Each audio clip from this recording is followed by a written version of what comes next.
চট্টগ্রামে খুঁটির সঙ্গে বেঁধে এক যুবককে পিটিয়ে মারার 20 সেকেন্ডের একটি ভিডিও সামাজিক যোগাযোগ মাধ্যমে ছড়িয়ে পড়েছে।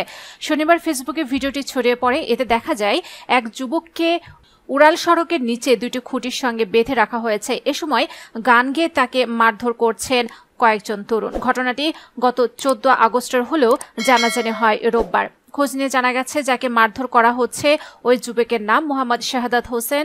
যে স্থানে তাকে বেঁধে রাখা হয়েছিল সেটি চট্টগ্রাম নগরের আখতারুজ্জামান উড়াল সড়কের নিচে 2 নম্বর গেট মোড় এলাকা। 14 আগস্ট রাতে নগরের প্রবর্তক এলাকা থেকে পুলিশ শাহাদাতের লাশ উদ্ধার করে। এ ঘটনায় পরদিন শাহাদাতের চাচা মোহাম্মদ আহারুন বাদী হয়ে পাঁচলাইশ থানায় মামলা করেছেন। এতে অজ্ঞাত পরিচয় ব্যক্তিদের আসামি করা হয়, কিন্তু কেন এ হত্যাকাণ্ড কিংবা কার সঙ্গে বিরোধ তা এজাহারে উল্লেখ নেই। পুলিশ জানায়, 14 আগস্ট রাতে প্রবর্তক এলাকা থেকে এক ব্যক্তির লাশ উদ্ধার করা হয়। ঘটনাস্থল থেকে ওই ব্যক্তিকে উদ্ধার করে চট্টগ্রাম মেডিকেল কলেজ হাসপাতালের জরুরি বিভাগে নিয়ে গেলে সেখানে চিকিৎসকেরা তাকে মৃত ঘোষণা করেন। তার চাচা ফেসবুকে লাশের ছবি দেখে থানায় এসে মামলা করেন।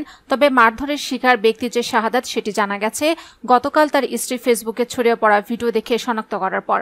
মোহাম্মদ শাহাদাত হোসেন নোয়াখালী জেলার সোনাইমুড়ি থানাধীন 5 বাড়ি ইউনিয়নের নন্দগ্রামের মিয়া জান ভুইয়া বাড়ির মৃত মোহাম্মদ হারুনের ছেলে।